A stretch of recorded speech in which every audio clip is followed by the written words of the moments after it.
Welcome to the Church of Mabus, everyone. We're back from the dead. First off, a few things before we get to our guest, John Vasquez, regarding the Fort Benning, Georgia, 1977 UFO experiences involving many troops. This tonight's show is entitled Alien Interference Experiment. I had some UFO sightings in Georgia, too. We've talked about those on the show. I'm not going to get into them now, but you've heard me talk about them in the past, so that definitely makes these stories a lot more eerie. There's definitely something going down in Georgia.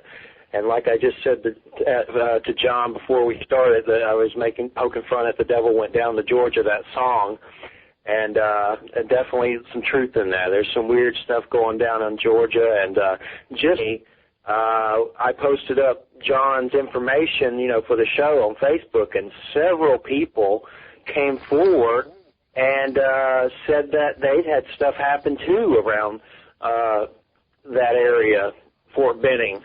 One guy, for instance, Robert Rister, he said, I have several relatives who have lived in the vicinity of Fort Benning for many years. Some of the alien experimenters obviously crossed the highway to the civilian section seriously about that time. An aunt of mine went to the hospital to get treatment for burns when her whole house just electrified for no reason at all. So that spot is definitely Georgia altogether, I think. It's got some weird stuff going on down south. Yeehaw! But first off, let me just get to the guests coming up in the next few weeks, and then we'll start off with John. Next week, Rosemary Ellen Guiley, Behind Every Wish Lurks the Djinn. She wrote a book with Philip Imbrogno. It comes out in March. The Vengeful Djinn, I believe is the name of it. You can find it on my Facebook wall. And then the next show after that, at the end of the month, we have two more shows that we're going to do, one on Saturday, and then I just got off the phone with someone, and we're going to do a special show that last Sunday, I believe. But the 29th, I believe it is Micah Hanks and Nick Redfern for a show entitled Folk Devils, and that's basically going to be about strange cryptoid sightings like the Mothman, the Jersey Devil, and strange sightings, like there's some weird lizard man sighting, that these towns or civilizations have these strange sightings of these bizarre beings, and then suddenly it kind of issue forths this doomsday scenario, or bad things happen in the community after seeing these beings. So that show is going to be entitled Folk Devils. And then today I had a guest come up that I had to do a special Sunday show because there was no room on the schedule, because I schedule like a psychopath. And basically we just decided we'd do a special Sunday show with Nancy Red Star about the star people. And basically we've been talking about this last show and many other shows about the star people communicating with shamans and medicine men in pure, untainted form, unpolluted, without fear or negativity, which white folks like to add to that. But of course, that's not true, because tonight's story's kind of creepy, too, with aliens, so there is creepy stuff out there. There's also real positive stuff, so she's going to talk about that. She also introduced me to the Hopi Nation. They got some stuff going down at their reservations. It's like Hopi Armageddon between tribes over there. I mean, we may get them on a special show and talk about that and talk to their medicine man. It's still up in the air, but definitely Nancy Red Star is coming on the last Sunday of this month. We're going to talk about the star beings in a show entitled People from the Sky. And then I'll keep you up to date if we're going to do the other show. I'm not sure how that's going to go yet with the Hopi. Depends on what their medicine man has to say and if they're radio friendly and into them. I don't even know if they've ever been on the radio. She told me it's hard to get natives on the radio, and she's like the only one we've ever had on the radio. And she's putting the word out to find some others, because I love talking to them and shamanism and that kind of stuff. All right, well, let's get to John. How you doing, John? I'm doing fine, Jeff. How's things going? Pretty good. Peachy. Just peachy. Okay. You there, guy? Yep, I'm here. I'm here, man. Making sure everybody's here, ready to rock and roll. Let's start the questions. All right. Hey, John, I really want to know, in the beginning, what led you to join the military? How did it? What was the thing that brought you saying, "Hey, I'm going to join the military," and then you, of course, went into this scenario that turns into the Twilight Zone? I just want to know how it kind of started, really, for our audience to know. Well, I started with my uncle and my dad. My dad was talking about being in the service, Navy, and my uncle was also saying that, hey, the Army's much better, you know, one of those things, tug of war. Had to make a choice for myself, and I choose Army. I guess I'm the black sheep of the family. You know, that's how I go sometimes. But I went with my uncle. I went in the Army, went to Fort Leonard, Missouri, trained there in basic, and came back home to San Diego, and went on after, 2 weeks. I went to go to a, what do you call it, a red flag out in Fort Irwin, which is in Barstow, California. It was a training course, and I was talking to my major, and I told him, listen, I want to stay in the service for a while, and he said, well, you know, just go to LA. We'll send you to LA and sign up for the Army, and I did. They told me, listen, John, you're going to be going to Fort Benning, Georgia. So I went to Fort Benning, Georgia, and when I got there, that's when things started happening. Real weird, really weird stuff. So, how did it start out? What was the first weird occurrence that happened? It started off fine, just regular routine procedures in the morning. Got to have breakfast, you know, getting acquainted with everybody else, and we've all been busy trying to get our, our barracks ready for inspection. And one of the drill sergeants, Santini, came in and he said, listen, guys, we're going to have a mandatory formation, parade formation, which means that you got to be out there. You're considered AWOL. And this was going to happen at about 7:30 at night. And when that came around about 7:30, and here comes Sergeant Santini again, and he started yelling at us, of course, and told us to get out of the building, let's go to the parade field, which all of us did. And we stood up there, I think, for about half an hour, you know, hey, where you been, how you going, or, you know, same old stuff, routine stuff like, you know, what school you go to, you know, just going to get kind of acquainted with everybody.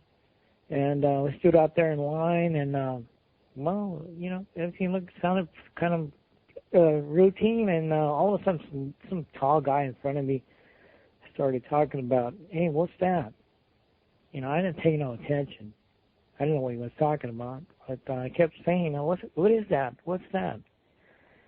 Well, my curiosity got the best of me, and I said, well, I got to look at what he's talking about. So I looked, and I'm telling myself, and I also said kind of out loud, what is it? You know, I don't see anything but stars. He said, and then he looked around to me, and he said, listen, look to the right and look up. So I did, and I did stars. I saw stars. And that was, I don't know what he was trying to tell me, but this is the weird part where it starts. This one star in a cluster of stars started to move. Now, put this into your mind for a second here. You're holding this ice cube in your hand, right? You place it on a stainless steel floor, and you push that ice across the floor. It was smooth, right? It just moved really smooth across the sky. It's bright, real bright. And one of Joe Sergeant, Newkirk, a big guy, says, hey, we asked, what is that up there? And I go, in 1977, I thought, well, it's a satellite. All right. Good, and that's my guess at that time, you know. But this thing moved and then came across the sky real smooth, like it was part of the sky, and it stopped. It went away from us for a few seconds. Came back. It stopped.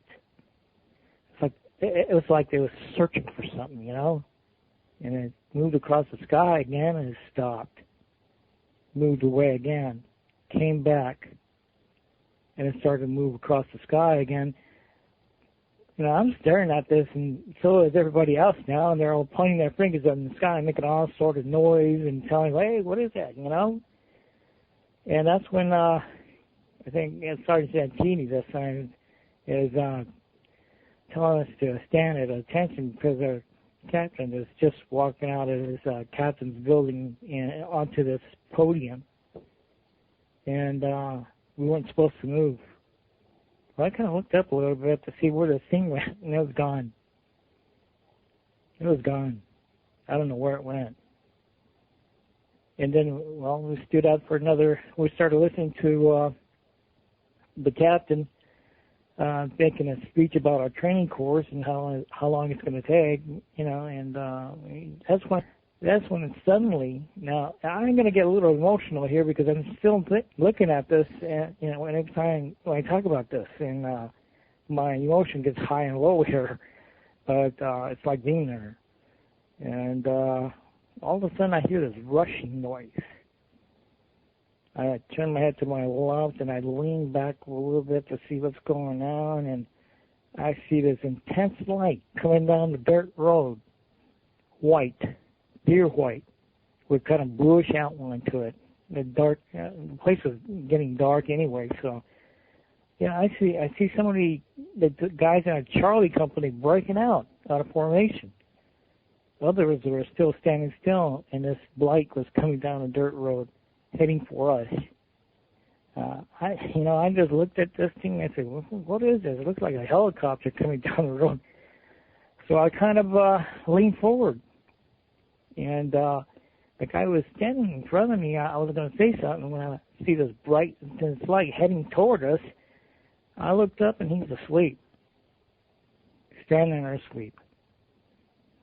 So I didn't know what to do, but when I kind of looked at this light heading toward us, I guess I became unconscious for a few seconds, and when I came to, I couldn't move. I was stuck there. My foot could not move.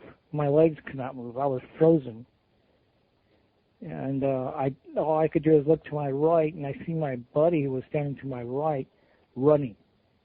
I see the rest of the guys running, and the others were standing still. I yelled at my buddy to come back and help me because I couldn't move, and he did that. And boy, he struggled for me to get out of getting away or something, for me to move. And we sort of start running, and he's screaming, "Where's the captain?" I'm screaming, "Where's the captain?" But we knew where the captain were, so we headed toward the podium, and we saw him.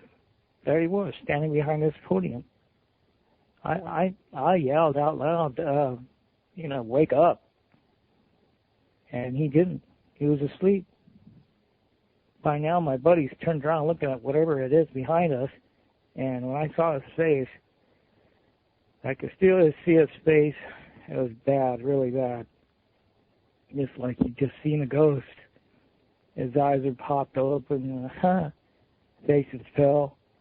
I grabbed his shoulder and his collar and shook him real hard, and I said, "Don't look at it, don't look at it." I shook him. And when he came to, it's like he just asking what's going on, like he didn't know what was happening to him. I just kept screaming, take cover, run, take cover. We started to run. I noticed a lot of those guys were just running to the tree lines, and the others were diving underneath this 2 feet high cross space from on the cross space on this barracks building, and we started to run. When we got to the building, barracks building, and we could hear our names calling out from the far end of one of the buildings, and we ran over there, and there's about 4 or 5 other guys underneath the building. So we got underneath, and we started arguing about what's going on. Everything is happening fast, though. And, we're arguing about this and that, cursing at each other, trying to, we got into a fight with each other.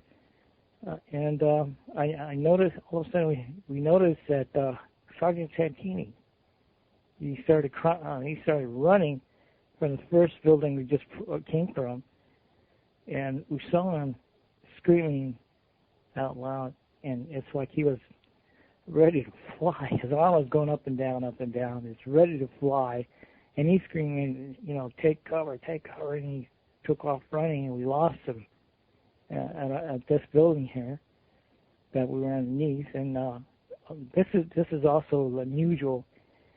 I don't know where it came from, but there was a small light, bright, intense light, on the second level of this first building. And it's a white, bright light. It's about the size of, a volleyball. It came down from the second floor down to his height, which about, Sergeant Santini was about 5'11". It chased after him. We lost that ball of light on this building, and we heard this slap and a thump. And we looked at ourselves and then each other and said, "Oh, I think Sergeant Santini's just been hit by something." One of the guys crawled over to the front to see what happened, and he came back and told us Sergeant Santini's out on the pavement. He's not moving.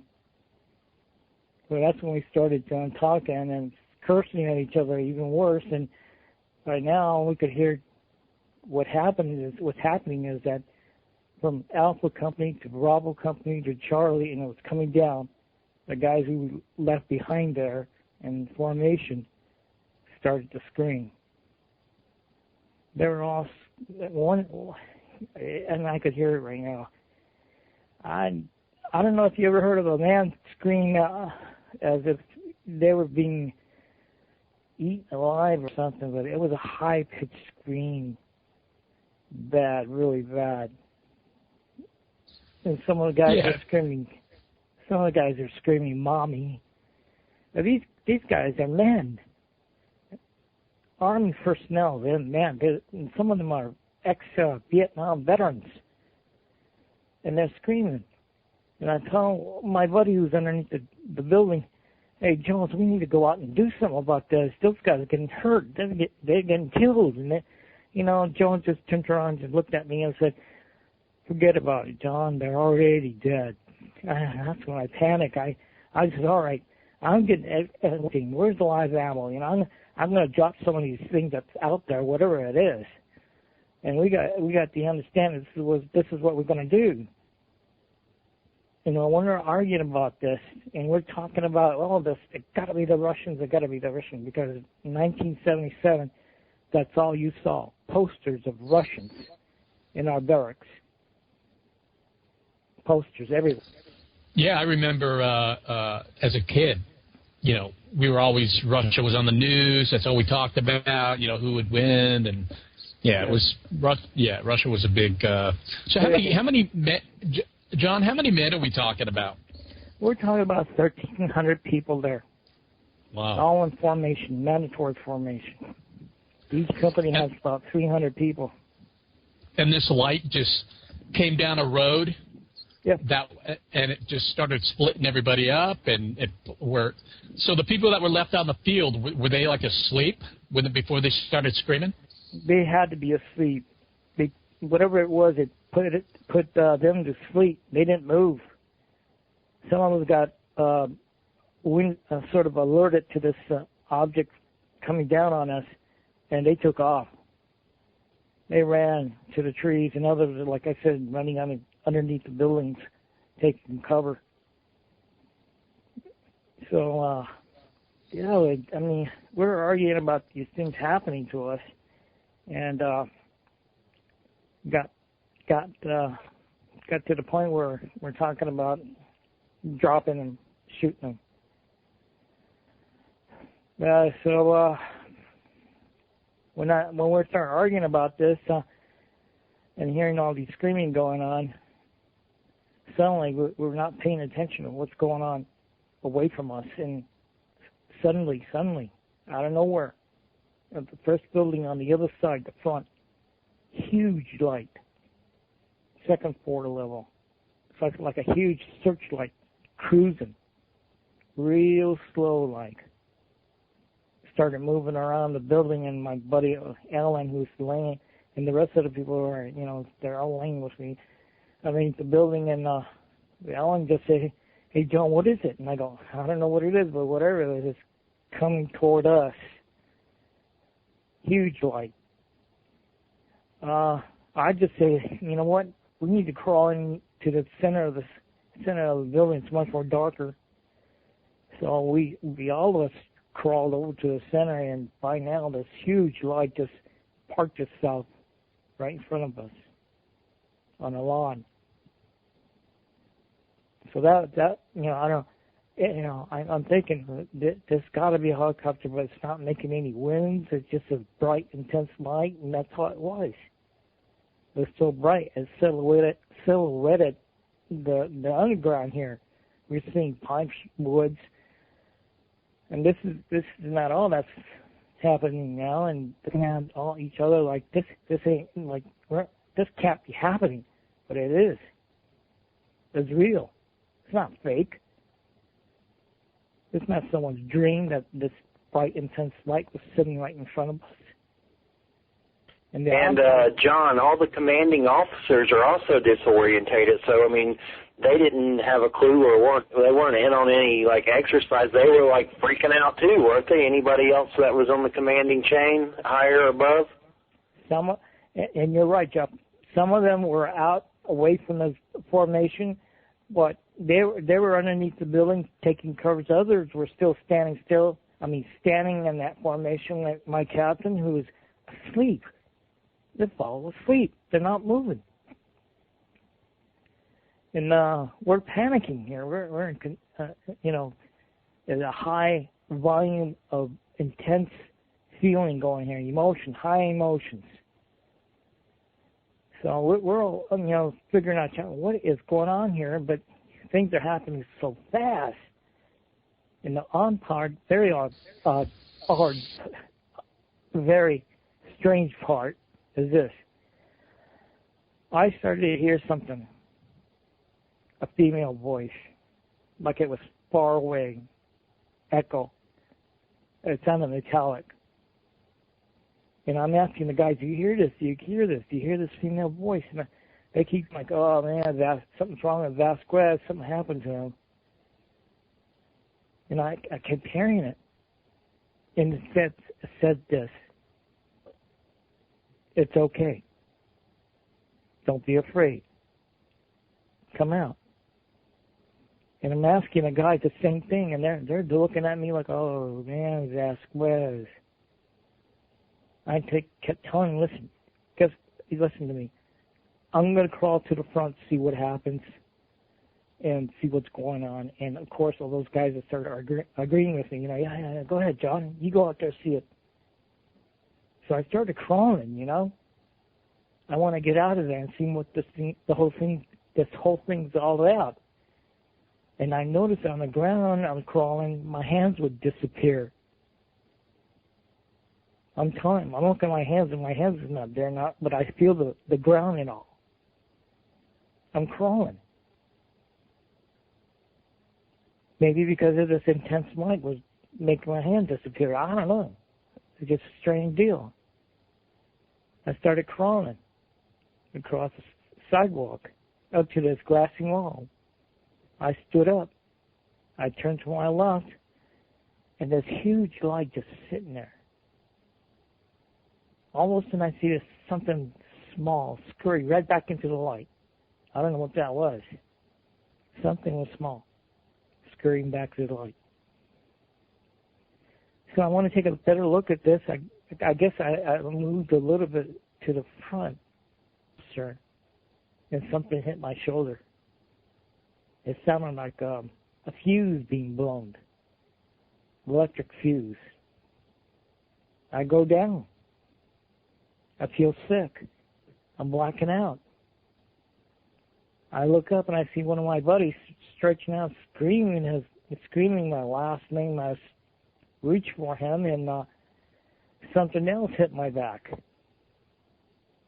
I black out.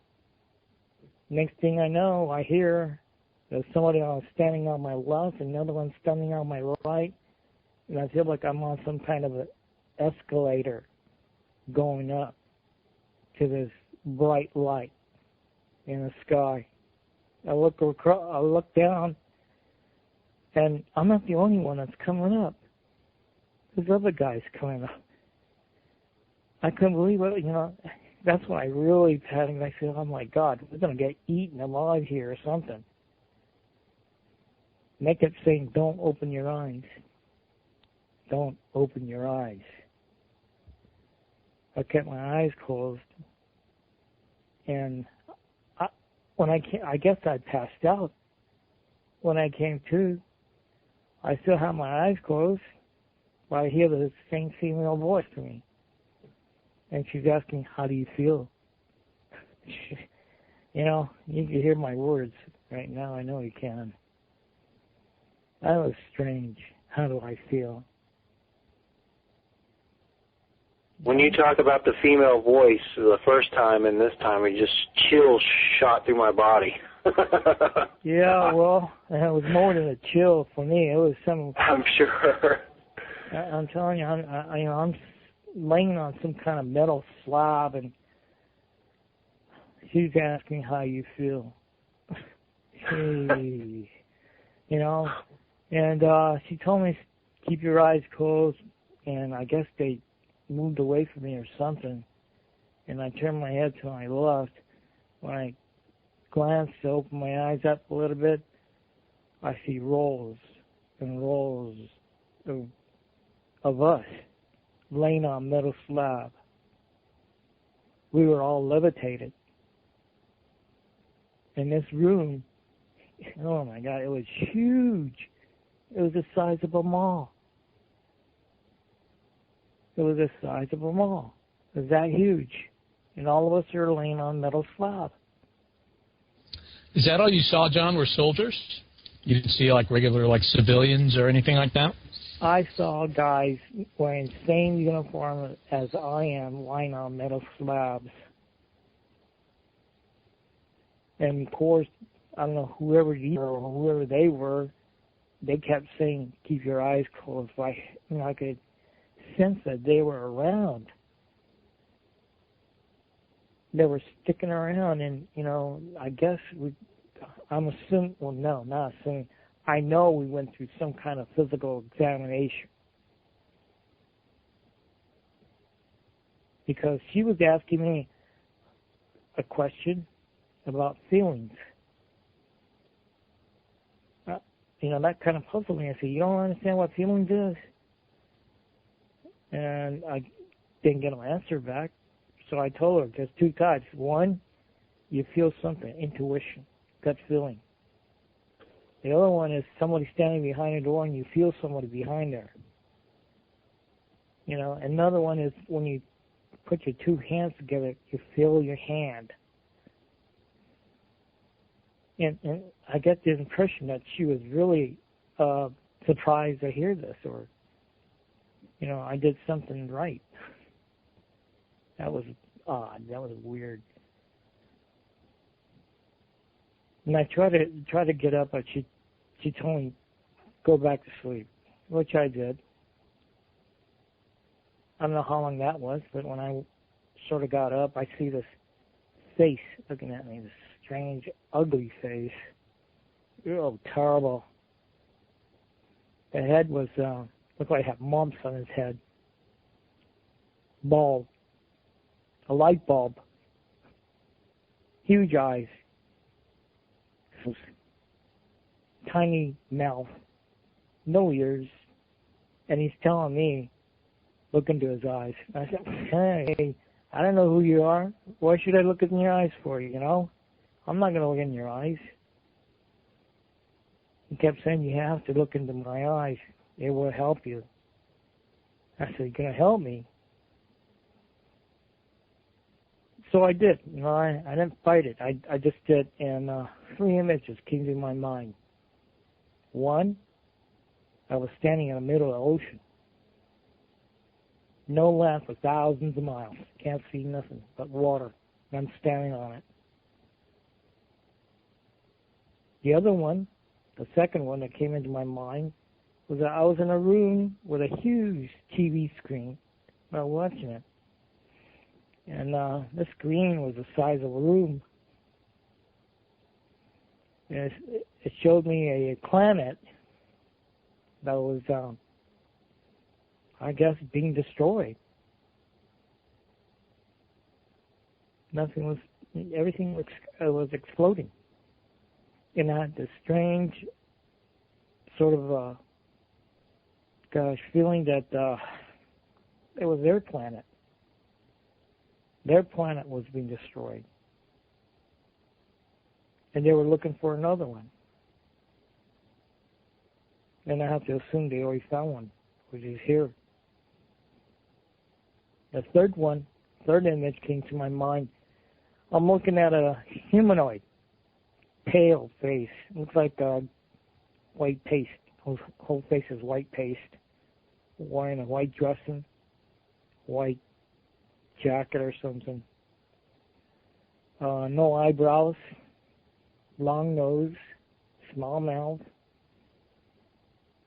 Looks like a hat for a dressing for a hat.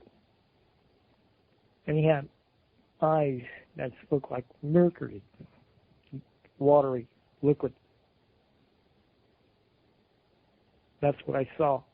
It would look like a humanoid, but it's not. It's something else, some creature.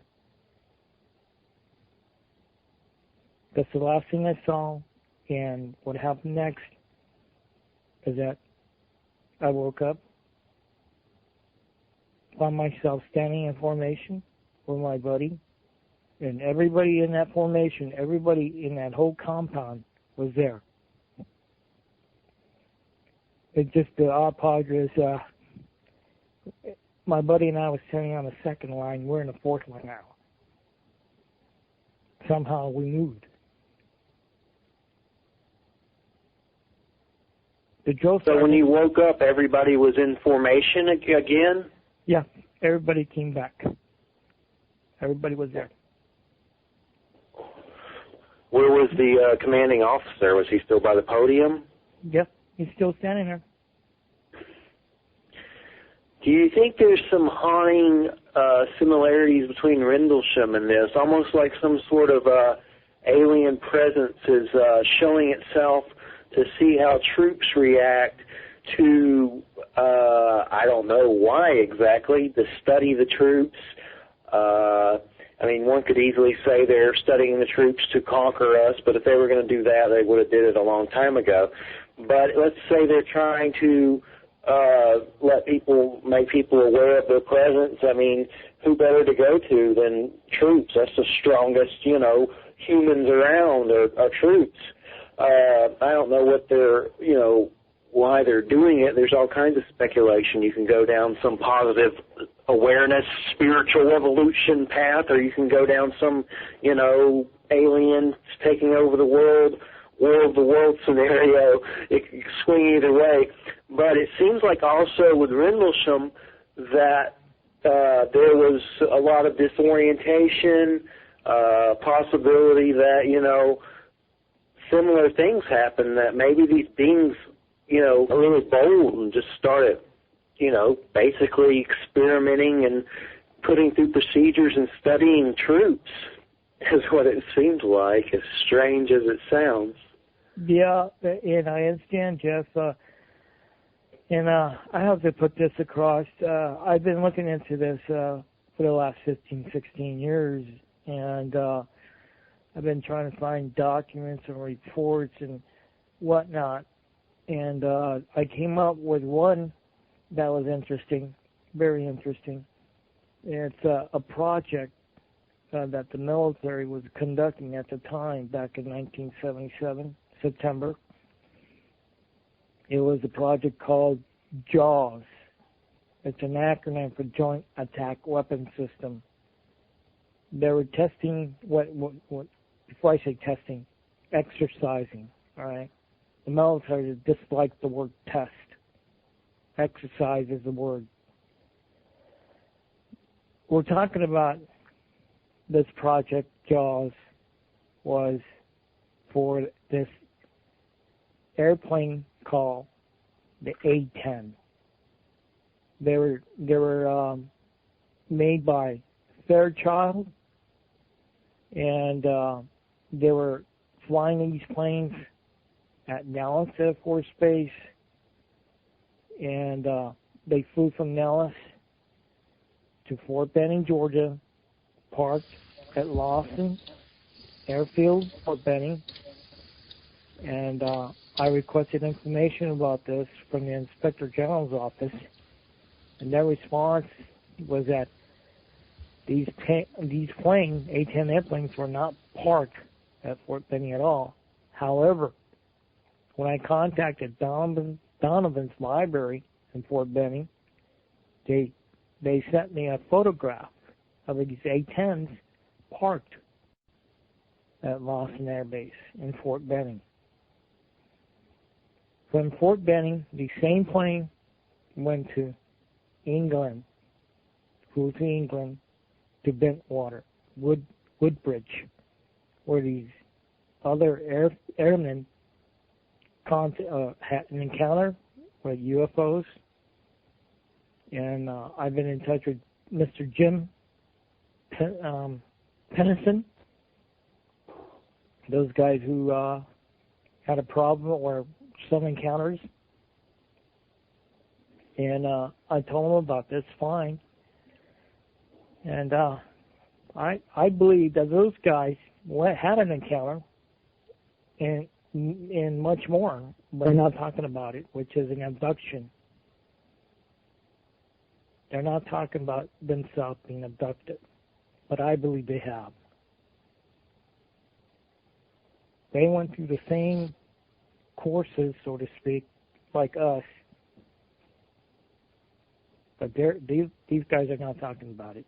If they don't want to talk about it, that's fine. You know what I mean?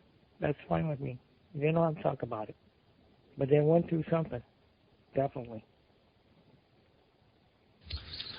So the A-10, you're talking about the Warthog, right? Yeah, Warthog, exactly.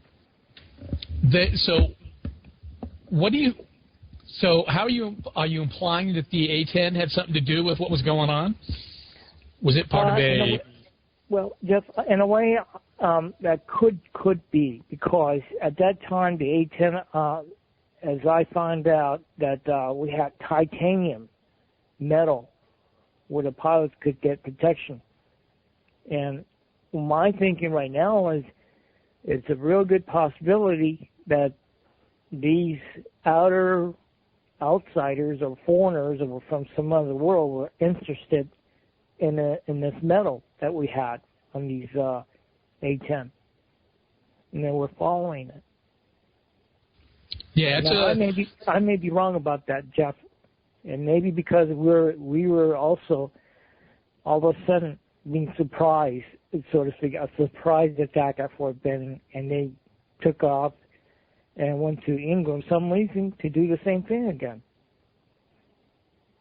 That's my wild guess on that. Yeah, the A-10 is pretty devastating. I mean, they still use it. They use it in Afghanistan and Iraq. It's slow moving like a helicopter, and it just does these, strafing runs. Yeah. These huge Gatling guns. Yeah, it's really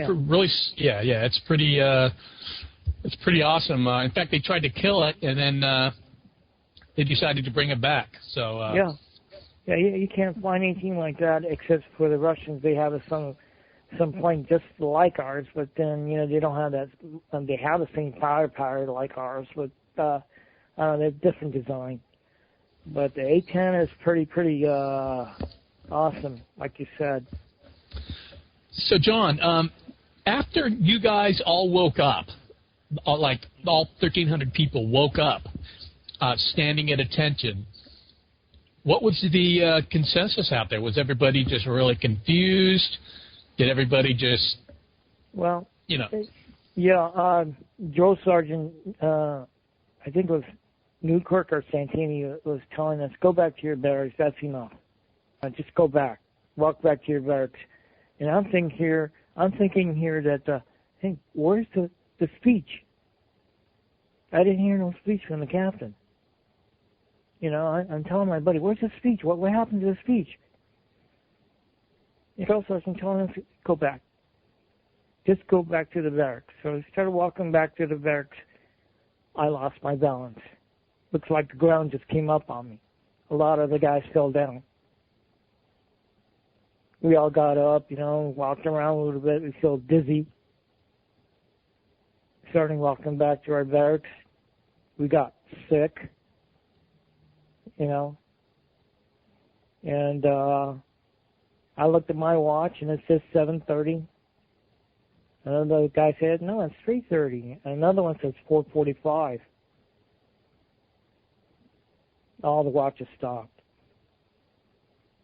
We started walking back into the barracks, and this is the most bizarre and absolutely wild things going on in the barracks. The guys were acting really weird, just plain weird behaviors, odd behaviors. Some of the guys went to sleep with a flashlight on, and the blanket covered over their bodies and faces. Others are popping up screaming they see faces on the walls. It was really an unusual night. I'm telling you, it was kind of a place where I think something was happening. Maybe it was in the air. I don't know. Yeah, you think they could have strafed you guys with like some sort of gas or some sort of chemical or? Yeah, that's a good possibility. That's been a possibility too. Or I've been talking people who's in the medical department, and they're saying they could have used sound waves, anything. The sound waves don't pick you up and take you somewhere at all. You know what I mean? Right. Well, as far as, I've read theories online about your story about hallucinogenics and LSD and stuff like that. Yeah. I mean, I've done LSD before, and I've seen odd beings on LSD. Most people back in my younger days, they would be like the curtains moving. I would be out in the woods seeing beams of light and, like, friggin' weird stuff from Celtic folklore and the other world and druids and shamanism. That's a possibility, and that's what I like about you. You're open to different possibilities, and so you're still trying to figure it out, and that's what we're all trying to do when we have these experiences. But, and just to say, for instance, if they did give you hallucinogenics, that still doesn't mean just because you had hallucinogenics that these events didn't happen, because hallucinogenics, as we all know in the shamanistic cultures and traditions, open us up to the spirit world and these beings.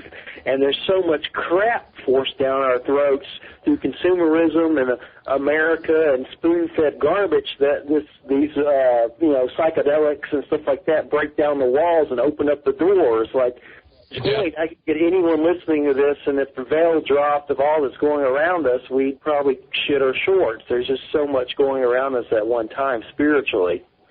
Yeah, Jeff, but if you have a bunch of guys who are soldiers, and they're trained to do certain things when they're under attack, so if you're going to approach 1,300 soldiers who are trained to kill you, if you attack them, I think the first thing to do would be to disorient them, and make them forget all their training, so they could be, so they could then be, whatever happened. And I have to say that this all happened after dinner, and they could have dropped it on our food, and all of us hallucinated. But did we all hallucinate the same thing? Is there a connection in that hallucination we're talking about? Well, you had other experiences too, didn't you, while you were at the base? Yeah, well, you bet. Lots of stuff happened to us when we were at that base at Fort Benning. I mean, we after all that incident that one night, we woke up next morning, and I woke up late, and I'm never late waking up. I mean, there's breakfast at about 5 o'clock, 6 o'clock in the morning. I woke about 10. And I'm going, well, where is everybody? And everybody was downstairs sitting around in a bunch of bleachers. I went down there and asked them, well, hey, you guys are right away last night, weren't you? I mean, weren't you sitting around or standing around? You know what? Didn't remember a thing. Didn't remember a thing. All blank. Did any of the other troops talk about this at all? to you or the commanding officers or to anybody? Did anyone talk about it, or was it kind of like an unspoken, thing going on? Well, it was sort of both ways. I mean, we had the feeling, as deep down inside your feeling, that something unusual happened. We knew something happened. You could feel it. I mean, in case for yourself or anybody else who does something, has something to happen to them, and all of a sudden you forget about it or something happened to you, you still feel the after effects. It's sort of kind of residue involved in your body. You still walk around going, wait a minute, well, hey, this happened? So there was no like reveille or anything for you in the morning? They just let you guys sleep? No, I just slept till 10. I woke up and I got dressed and went downstairs, and everybody's outside sitting around waiting for something. I don't know what. And that was another odd feeling, or odd sight. Everybody not saying a word. Were the commanding officers, did they carry on like nothing happened? They weren't there on the weekend. Everybody went home.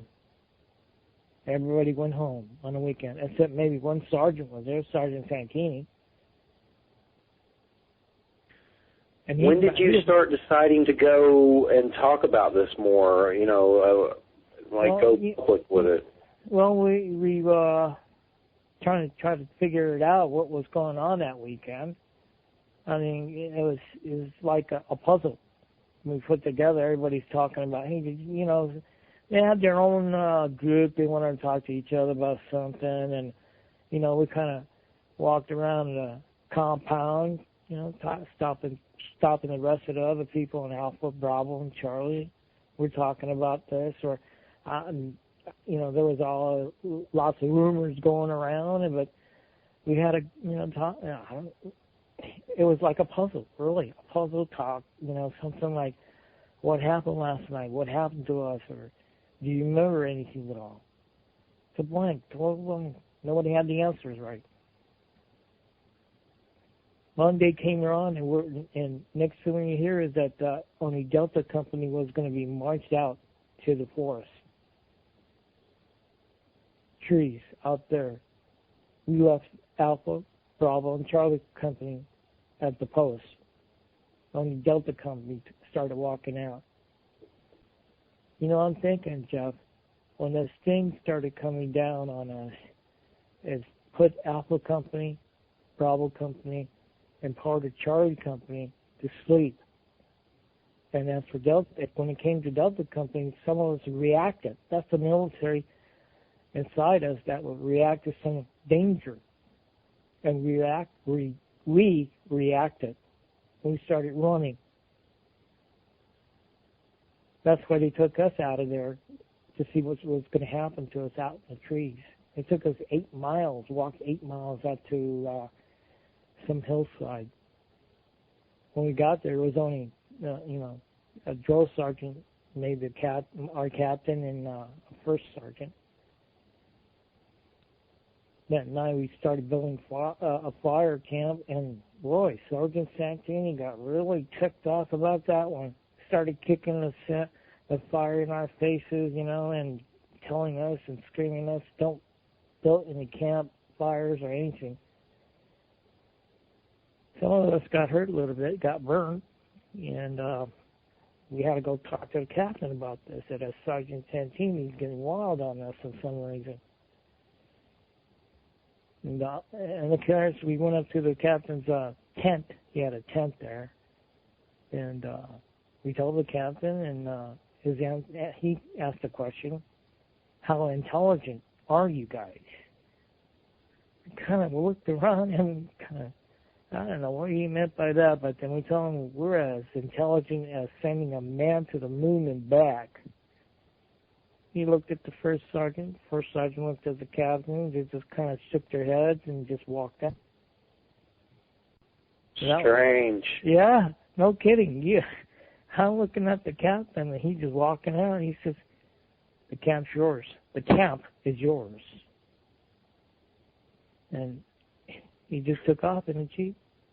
And you almost wonder, too, if maybe the government knows about it and they're working with these beings to see, like, they're all, like, in on it, or somebody, like the captain maybe knows. I mean, there's so many things, so many ways to go with it. It's just maddening. There's madness here where you can take all kinds of avenues on this and say, hey, these guys are involved with something. But are they? Were they surprised also? Maybe. They might have just said, hey, guess what's happening? Look what we got involved with. It's a crash course in ufology, isn't it? A crash course? My God. It was more than a crash course. It was live ammunition. That's a code name. Live ammunition. Password. Live ammunition. Password. Live ammunition. All of us knows the password, I think. I don't know if those guys are still alive, but I'm sure they are. You know what I need to do, Jeff, is go on national, show my face, and I'm the key. I'll bring them out of this misery, repressed memories. They'll brighten up. They'll see it. They might freak out. They know live ammunition. Simple as that. Well, usually people that go through the experiences start seeking more about it on some level. Well, a lot of people.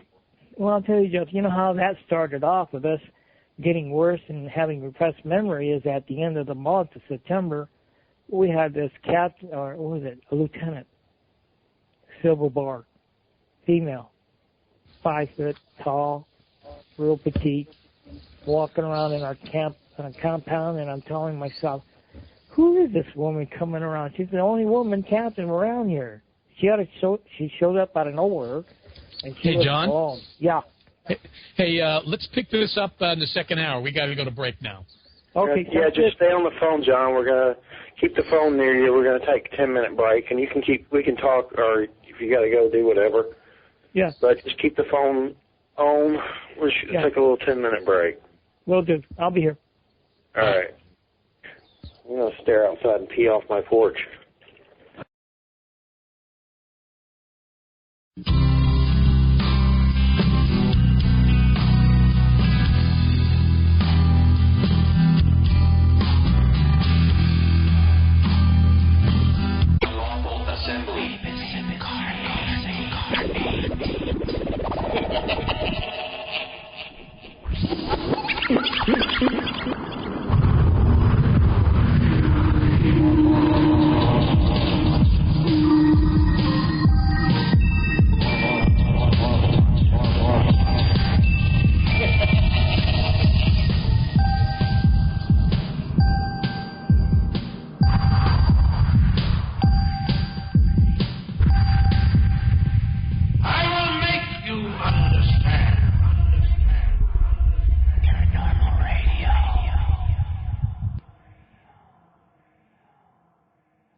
Welcome back to the Church of Mabus. Our guest is John Vasquez. Alien interference experiment incident at Fort Benning, 1977.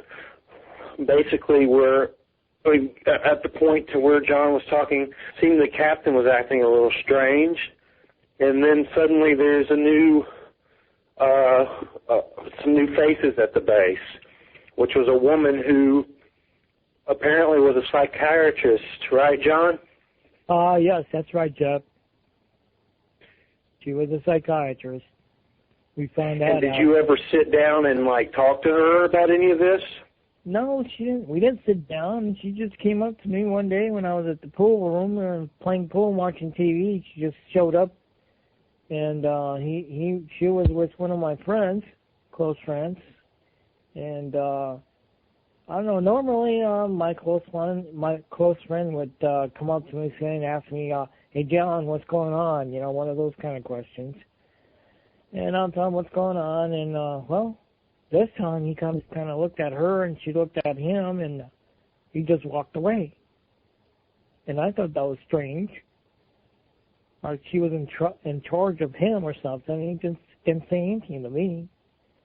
So she started walking up the stairway, and I saluted, and she saluted. And next thing I know is that she's grabbing my left hand and pulling it to her, and she's telling us all, I'm going to hate this. I'm going to hate myself for doing this. And she jabbed me. She jabs me. Jab me. Something sharp, like a pen or a needle. And I go down.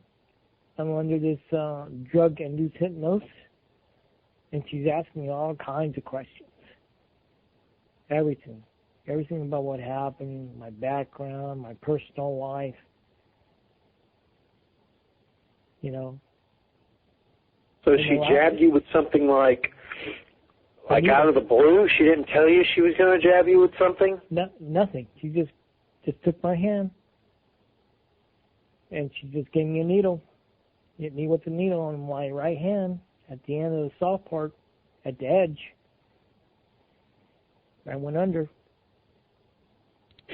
Where'd you go under at? Near the stairwell, or were you in an office? No, on the ground. On the ground. On the ground? Yeah. She put me on the ground. That feeds more into the theory of the government being in on it too, on some level. So I mean, I'm seeing these alien beings possibly. There's all kinds of theory, stories about the government working with them, and maybe they were working with them. And the thing was to see how would human troops react to an alien interference. And then afterwards, you send in psychiatrists to gather data to see what the results would be. Yeah, well, it sounds like yeah. Or it could be this way too. The scenario is this way: they didn't know nothing about this encounter that we had, and they had to find out what we knew so they could make a certain report. Back in '77, this is an opportunity for our government to know what's going on. They had no idea, and she was the one who would get the information. And that's make a possibility too. Yeah, and boy, the hard part was when she was telling me, "I'm going to count to 3, and you're going to forget everything you know about this." And you know how she did that? It was very painful, very, very painful. She stuck her left finger on my left temple, and her right finger on my right temple. She squeezed and said, "You're going to forget everything. You're going to forget everything." You don't think I screamed out loud for help? But you didn't forget everything, did you? Here you are. It took me a long time, I'll tell you. That was repressed memory. That's the way they repress your memory. Okay? I didn't remember that until 1989, when I woke up with a bad, horrible nightmarish dream that I ever had in my life. I woke everybody in the house. I was shaking. So John, did all your memories come back at once, like the whole encounter out in the field, or are they just little bits and pieces that you've just put together over the years? Well, actually started with little bits and pieces, little by little. I started to see the faces that was there, and I say, hey, these guys, they're my buddies, and little by little, all these memories started to come back slowly. Okay, it didn't happen right away, and that's why I started talking to Dr. Richard Feltman, clinical psychologist. All right. I told him, this is what's happening. This is really weird. I mean, what is this all about? And he says, listen, John, I'll get involved with you about investigating these paperwork and documents and reports. And little by little, it's like a puzzle, putting them together, where it goes and what's happening.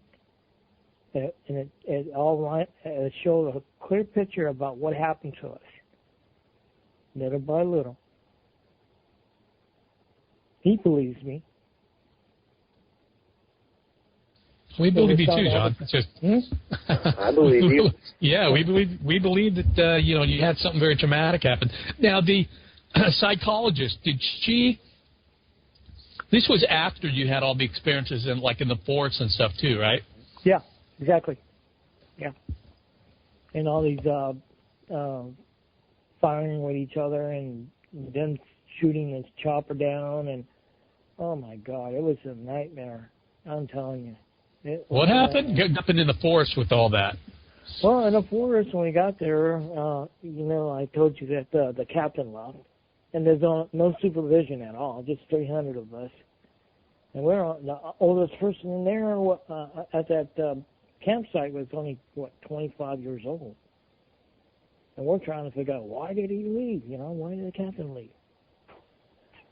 Well, during that week, we trying to figure out how we're going to get food. Maybe this was another military exercise for us to stay out there and see how we can, survive, or survival exercise, and that's what we're thinking about.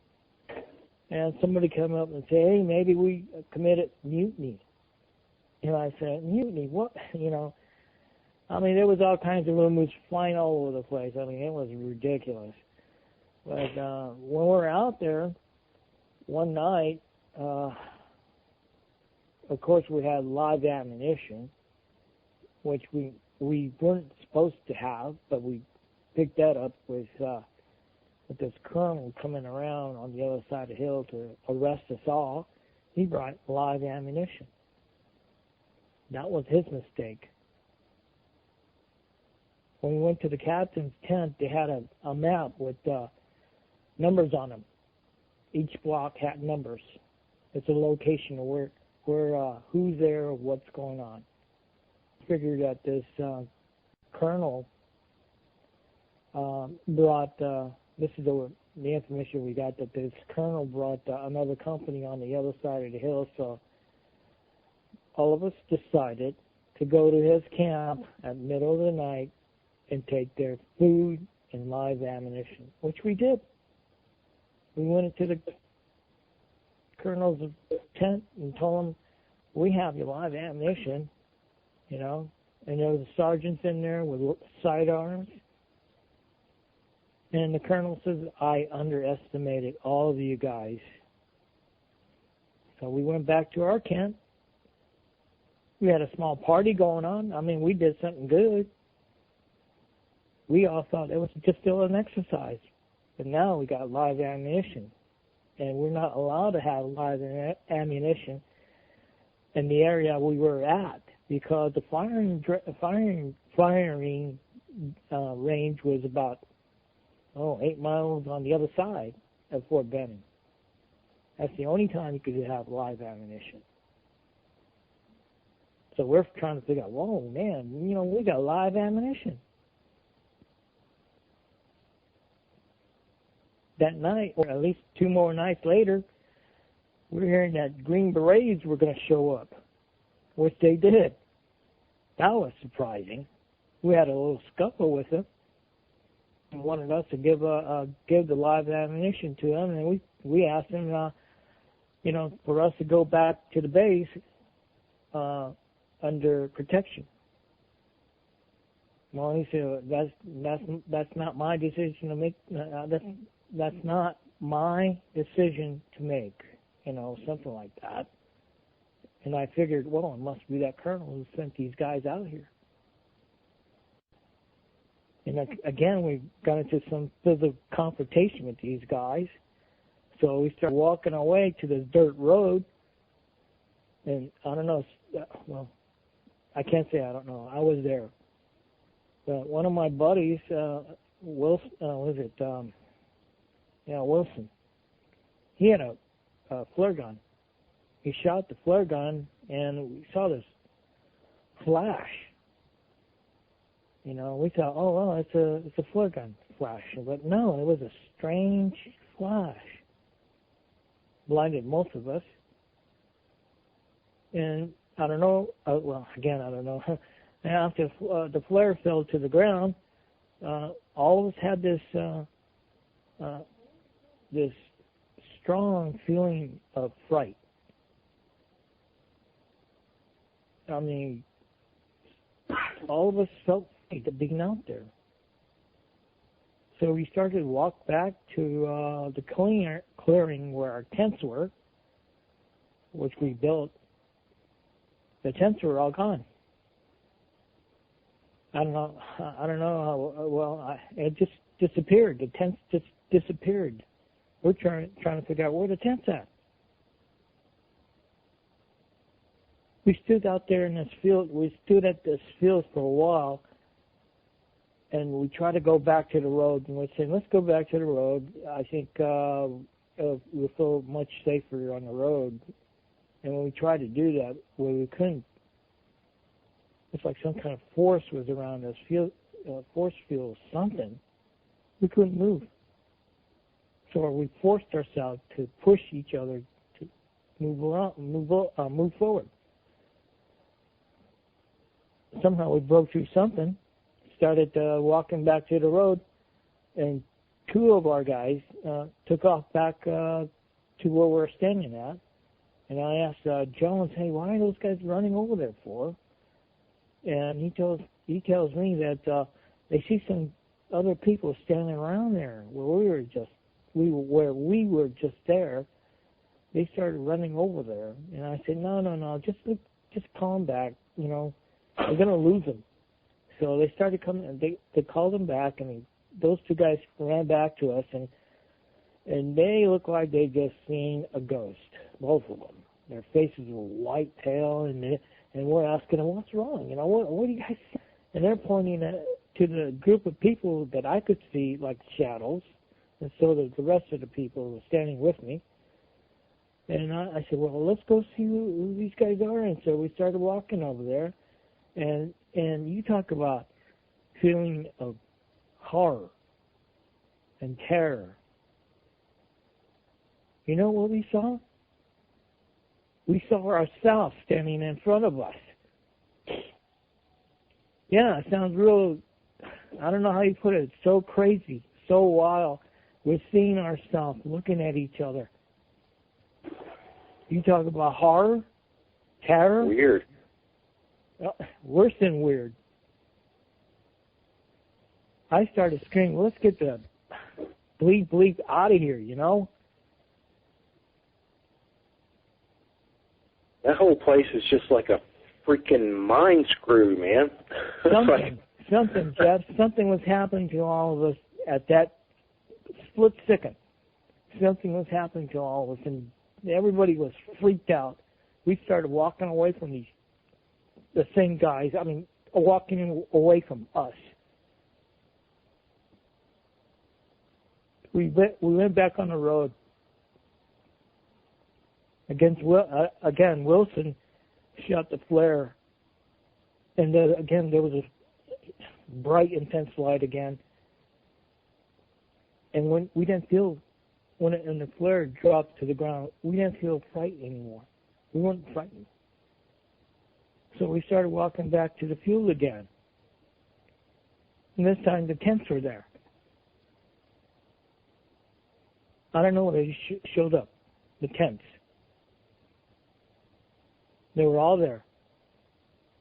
We went up to the hillside, and there's that captain again, Green Bay captain. He just walked out of the woods and said, "Where the hell are you guys been?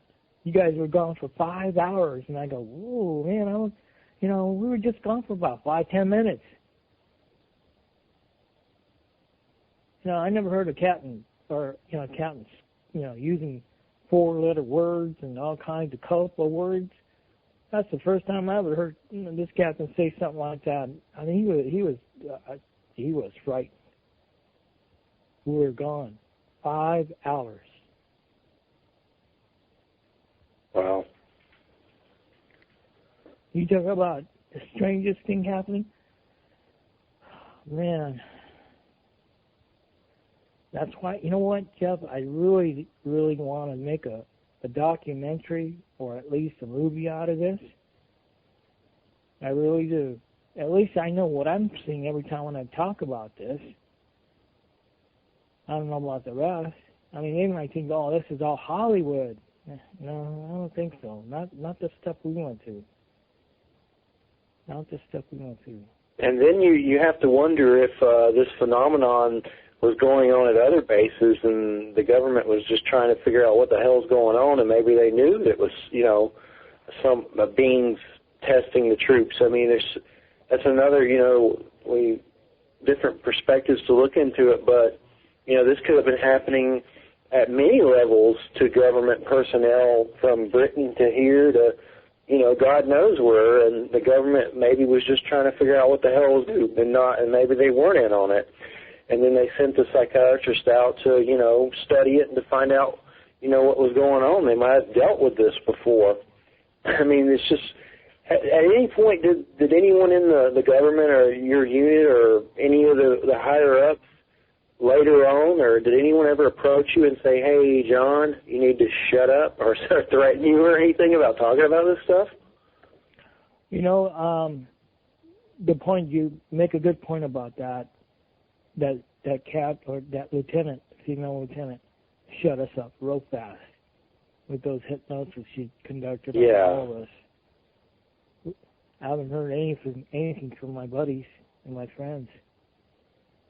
She did her work.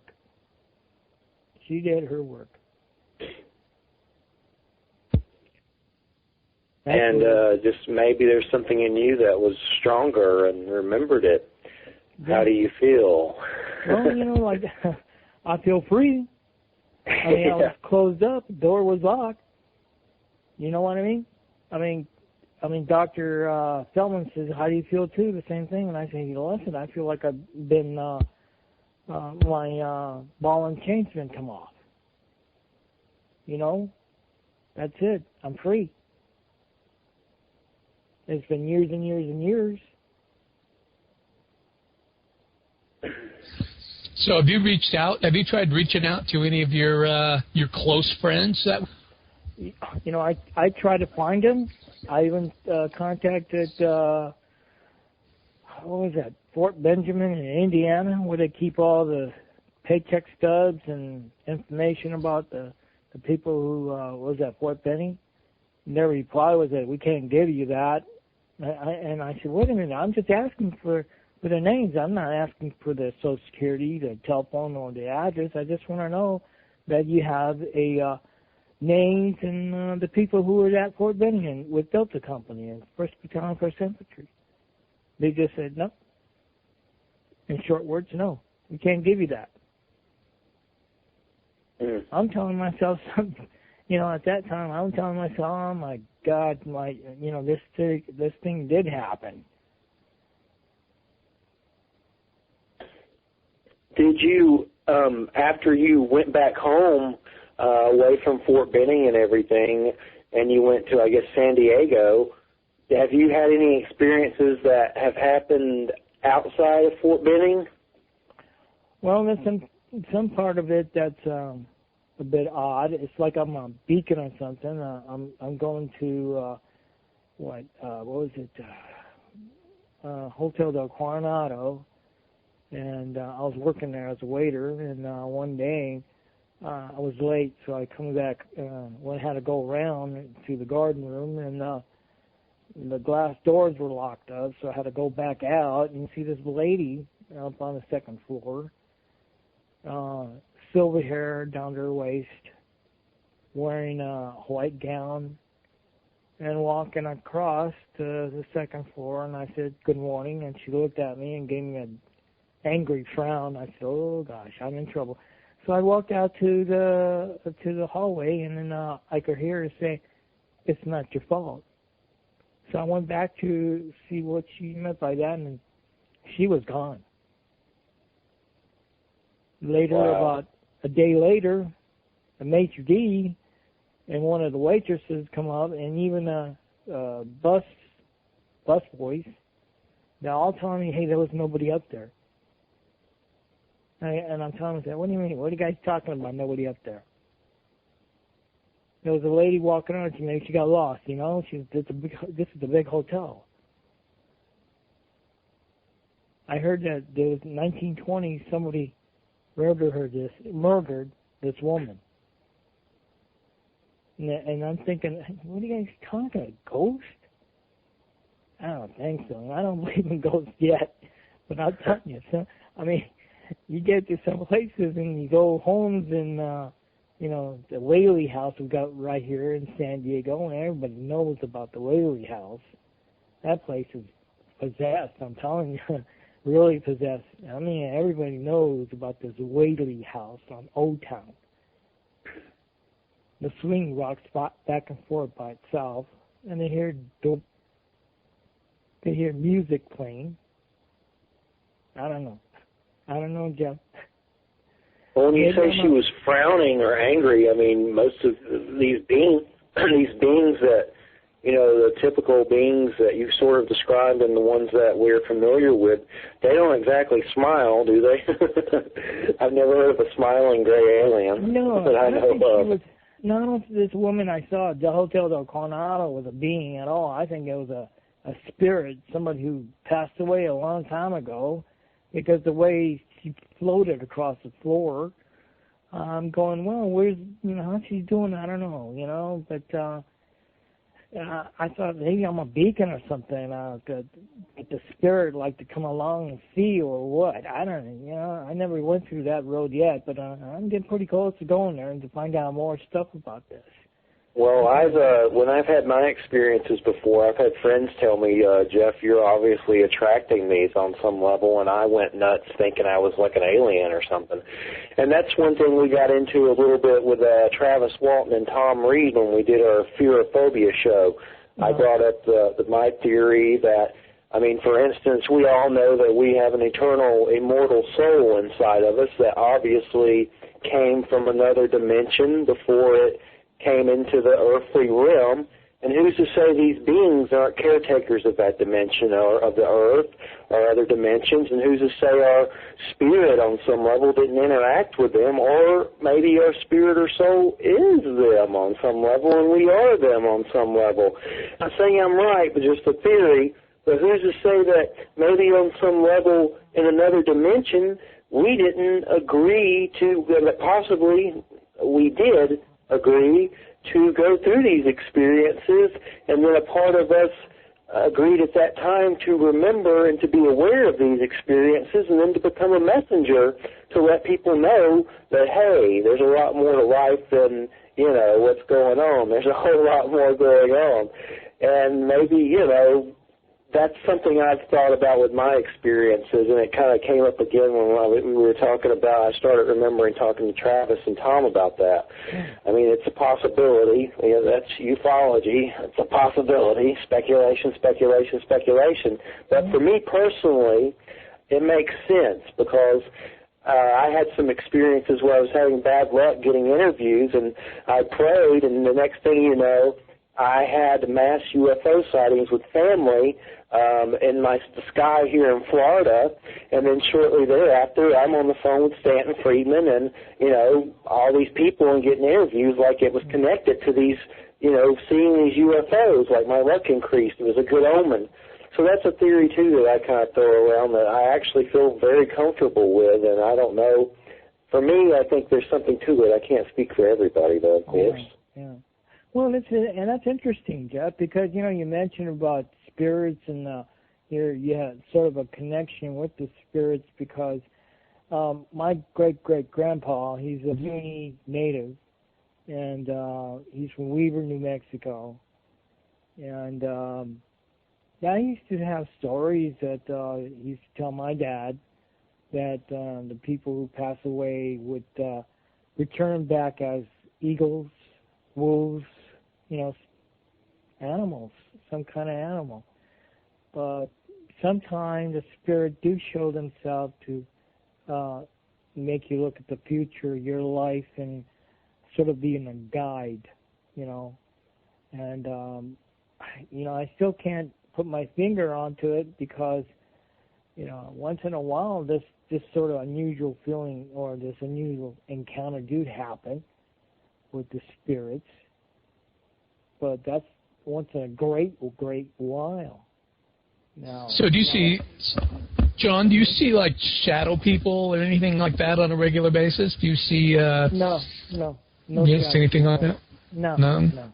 No, I'm trying to be, every time when I go places or, talk to people, I'm going to be down to earth and tell you no. Because if I don't see it, I don't see it.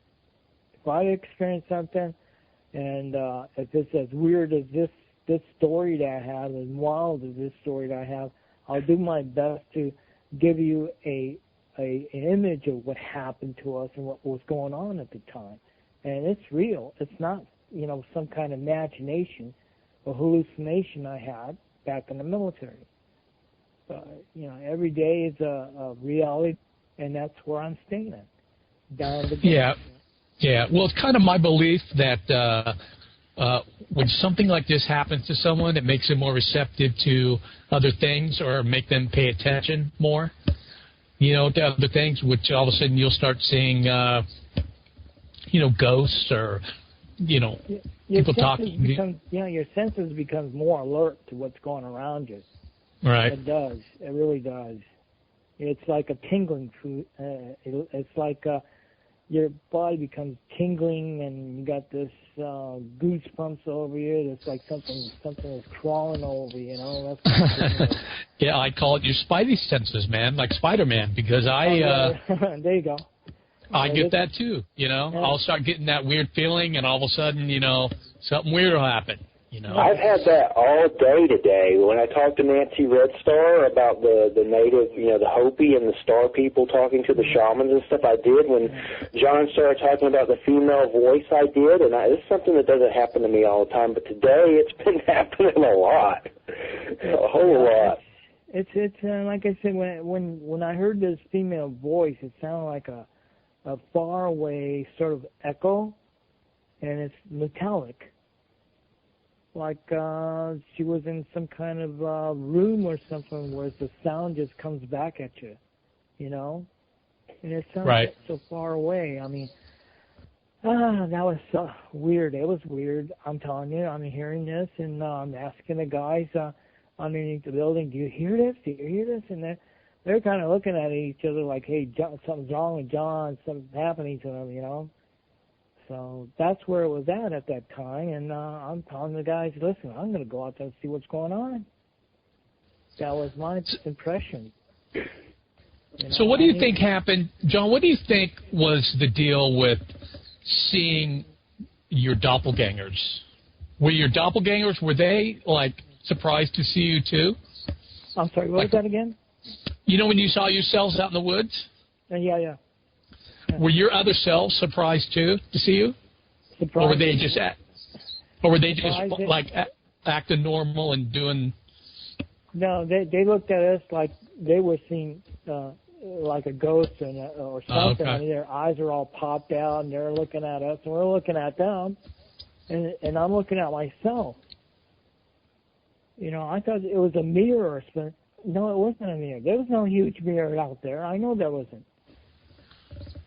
Nobody had a huge mirror like this. I mean, come on. You could have seen the mirror if it was this huge. No, it was us. We were looking at each other like time warp or something. Multidimensional realities. And a time split. That's crazy, man. I agree. It was crazy. It really was crazy. And how to explain this? I wish I had more. Then I could write it down or maybe put it on record and let you know what else is going to be involved in this experience. Well, listen, John. I mean, we totally understand. Jeff and I both had some very, intense experiences, and they all sound. Everybody, the minute you start talking about it, you sound nuts. Oh, yeah. And so I'll tell you. Let me explain. I'll tell you, Jeff. All the response I got from Amazon.com concerning my book are from a military compound called Fort Benning, and these guys. I mean, the words and the information and same old stuff. F this and F that, and he's on drugs and he was a dealer. You name it. Hey, they're all out there. They're all saying that. That's John Vasquez. And right. I just shine it off, and I said, well, that's their problem, not mine. I was there. I know John Vasquez myself, okay? That's me. I was there.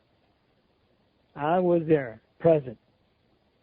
And, they could call me whatever they want to call me. They're just primitive monkey heads stuck in there. Oh, gosh. Ignorance. That is. They're out there. Yeah, I know what's going on. Of course I do. I know exactly what's going on. And you know what? This government knows too. And a lot of stuff they're not telling everybody at all. And you know what? They're going to keep it that way. They're going to keep it. I mean, a lot of people say, there's going to be disclosure. Well, good luck. No, there's not. Nobody's going to give up all that power and control. Sorry, it's not going to happen. Well, this power and control got to switch or change something. Yeah, I know with other countries right now, a lot of weird stuff's happening. They're trying to get America to pressure, into releasing something. But I think half of the UFOs these other countries are seeing are spying on them from our own country. So, I also want to bring up, I want to thank Dr. Joe Resnick. He's the one that told us about you. Yeah. And then I started, I think I added you, or you were already on my friends list, and he's the one that said we should interview you when we interviewed Dr. Joe Resnick. And then I looked and researched you on Google and stuff to learn more about you because, I don't know every UFO case that's ever happened. I'm a Georgia boy. I know my extent of knowing UFO lore was Whitley Strieber and my own experiences. So when I came across your story, I was like, wow, this was in Georgia too. And it was from Joe because he told us about you. And I've looked you up and down on the Internet, and I haven't seen one negative thing. I haven't looked on Amazon, but but that's Amazon. There's always going to be some negative dickwads. But I've, read your story on that women's esoteric site. There was a good thing there about your whole entire story. That's where I learned a lot of stuff about it there as well. Well, Jeff, I know this important part for me right now is this disappointment that I have about the news, the media.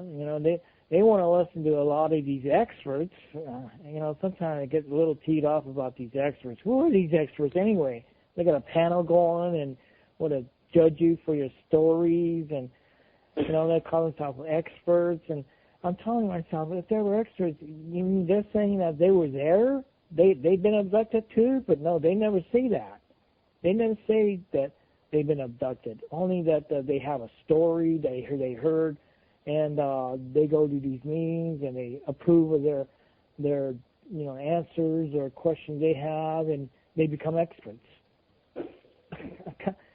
I mean, that's kind of cut and dry a little bit, not giving anybody a chance to really come up with their story of what happened and being judged about it. And they're controlled by who, God knows who, the government. That's where my theory fits in, the messenger theory. Your experience happened. You came forward.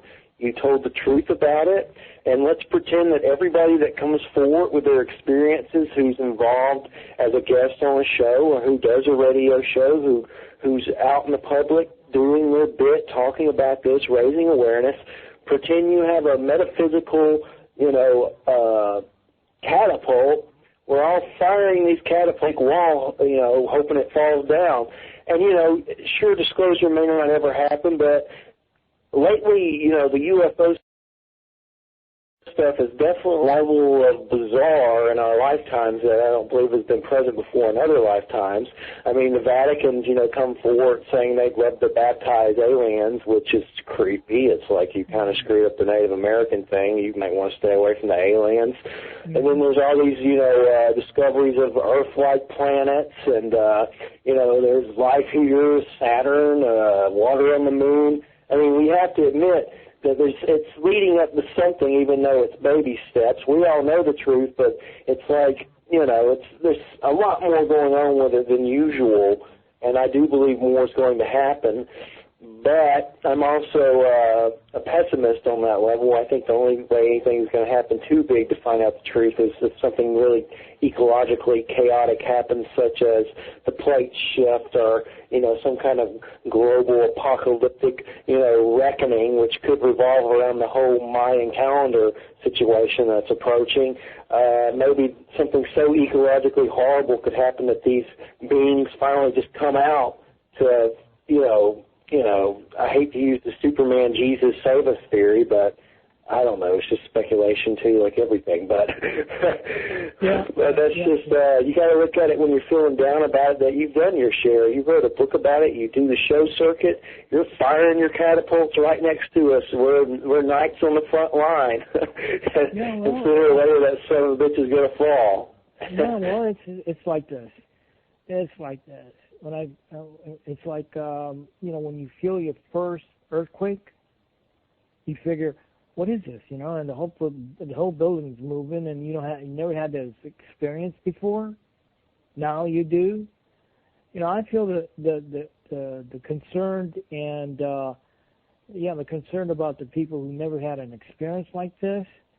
I think they got a better choice to it because they could they could go forward and back to what feelings they have about the people who went through this unusual event. I'd rather be doing that than to have the experience and go through the hell that I went through and the terror and the horror.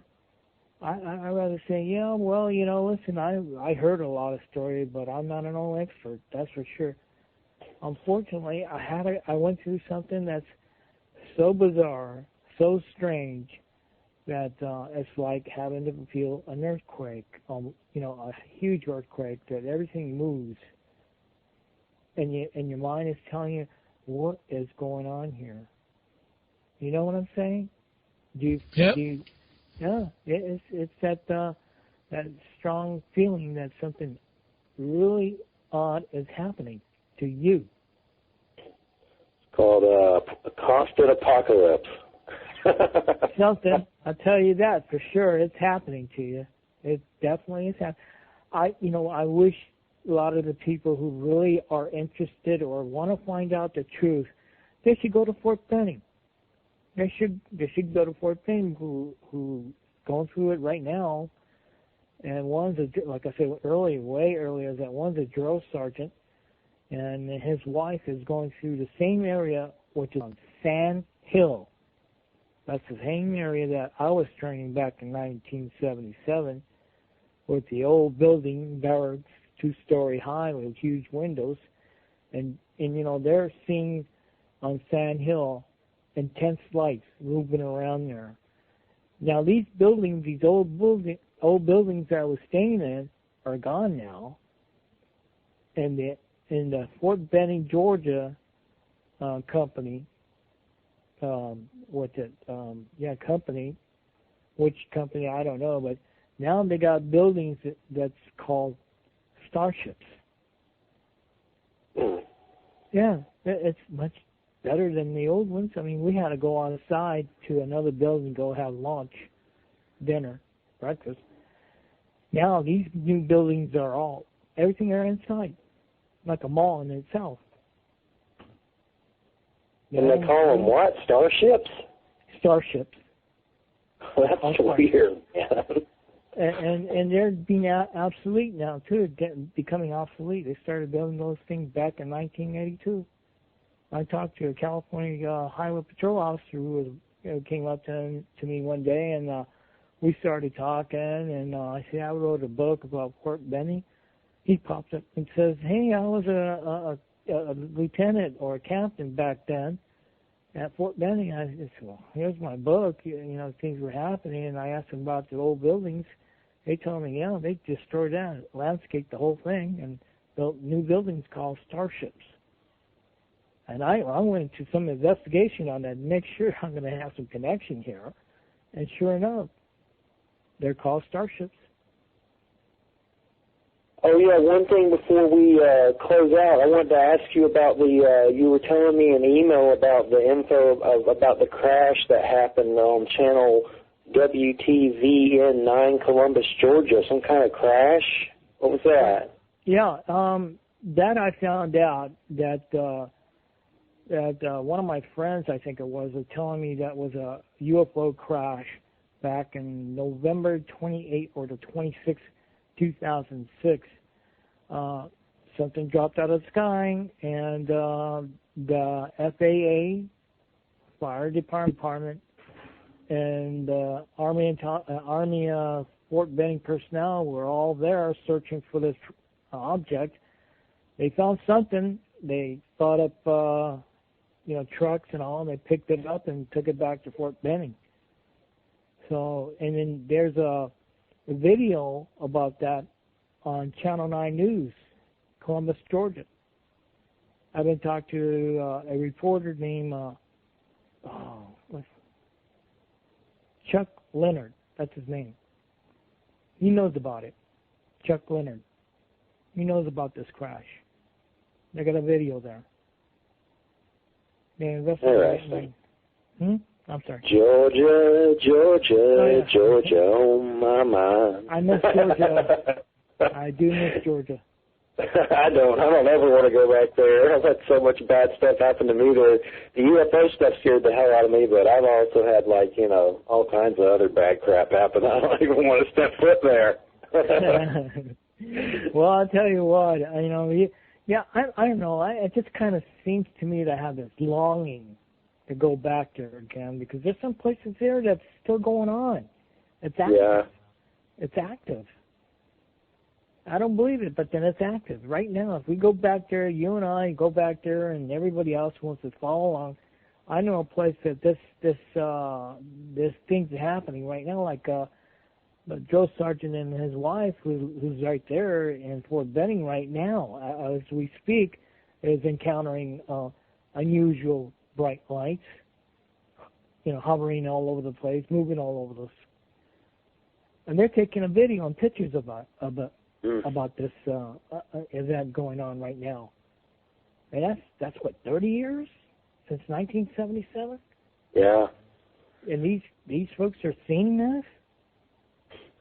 Something about Georgia, because everywhere I've moved just about, I have experiences, but nothing like Georgia.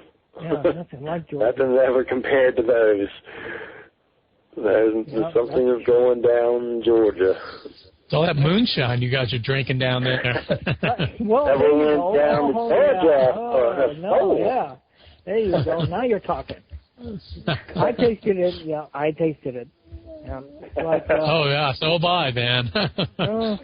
Well, I'll tell you what, that stuff goes down kind of harsh, but it's smooth, Make your balls drop. Like gasoline. In a way, you kind of taste the smell of the gasoline, but it's good. It's good. It comes in a milk bottle, plastic milk bottle, gallon milk bottle. So, They sell it in stores now, but that kind of gross. Well, I had to try. I was in Georgia, and I told the guys, listen, while I'm in Georgia, I like to try some moonshine. They brought it over. That was pretty good. I have to admit, it was good. Good. Well, I declare, I'll get you some moonshine, son. Yeah, I have to. What time is it? What time is it, guy? My clock's on that. Yeah, we got a few minutes, couple minutes. Yeah, John, tell us your name of your book and who's the dude that wrote it? There's some other dude that wrote it, I know, with you, right? Yeah. Are any links? My co-author is Bruce Stephen Holmes. He's in Santa Barbara right now with Timeless Voyager Press. You could find him in the internet. And the book is called Incident at Fort Benning, Georgia. And I'm on Amazon.com. You can find me there. And I'm still working on finding someone who would be interested in conducting a documentary or a movie. That would be something. That would definitely be something with all these military personnel being involved and a base where actions do happen, first line, because there's airborne training going on there, which I went through a little bit. didn't graduate with the airborne guys because the major told me I was too little. I was too little for airborne. So, but I went through the training. I went through the towers. Yeah, 3 towers there, small, medium, and high. And I went through that training, exercise, and just that the major told me I was a little bit too small. I got to be a little bit taller, about 5'11", 6 foot. You went through the ultimate training, didn't you? What's that now? So you went through the ultimate training, didn't you, for Benning? Yeah. Interplanetary training. Right. Starship Troopers. Yeah. Oh, yeah. Starship Troopers. That's what he should have called all of us. With all that stuff going on with us. Something new, maybe. I don't know. Maybe they're doing that right now. Because certainly a possibility. Yeah, they got something going on every day. I mean, I'll tell you what, real quickly before we close here, is that after Fort Benning, I was sent to West Berlin, Germany, Berlin Wall Guard, Spandau Prison Guard also. I got to meet these 2 old guys in a yard, and my buddy was telling me, why don't you go down there and give them a pack of sailings, and I'll tell you who they are. I said, all right, sure, no problem. Just 2 old guys in their late 80s. What are they going to do? Jump over the wall? I don't think so.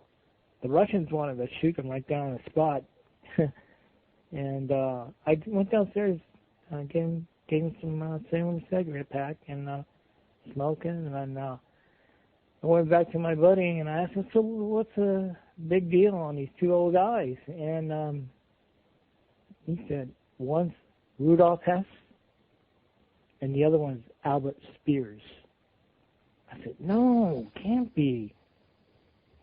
He said, yeah. Wow. War prisoners. Wow. Still alive. Back then, still alive. Okay. In the late 80s. 89, 90, 88, 89. Still walking around. But that's not all that I went through when I was in Berlin, is that I had to go through a Head Start called Head Start to learn how to speak German, which I had to. And one day we got on a field trip and went to the east side, which is the Russians were checking our bus, and the people were going to this museum. And we got to the museum, and you see pictures everywhere of Russian people and the war and all these things and the uniforms. Their guide was a Russian officer. He spoke real good English. I mean, really good English. We asked him, where'd you learn how to speak English? And he says, Leningrad University. And I was like, whoa, this guy's good. Really good. He could pass on by like one of us.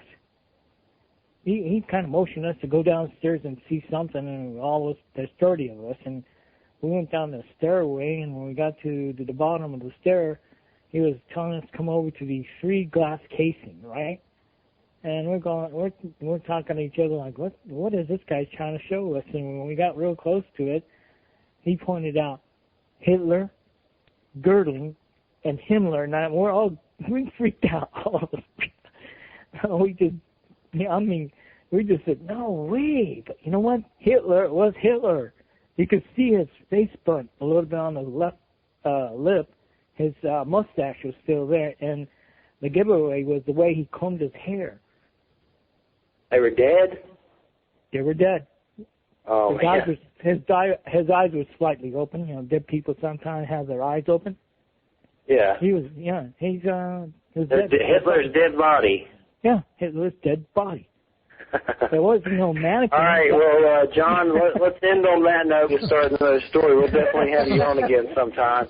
That's a hell of a note to end on. It's been a pleasure, John, and we're definitely friend of the show, John Vasquez. Yeah, cool. Yes, all right. Thank you very much, John. Yeah, thank you very much. Have a good night. You too. Take care, man. Bye. All right.